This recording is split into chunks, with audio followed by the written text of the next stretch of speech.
கர்த்தர் அவனுக்கு தருகிறார். உறுதியா நிற்கத்தக்க பலனை.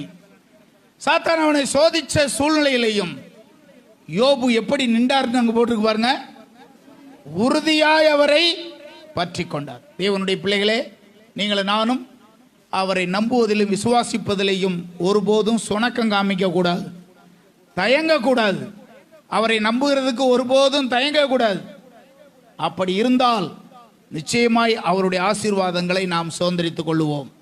பேதுரு தன்னுடைய நிருபத்தில் எழுதுகிறார். முதல் அதிகாரம் 10வது வசனத்தில் இப்படி நாம் வாசிக்கிறோம்.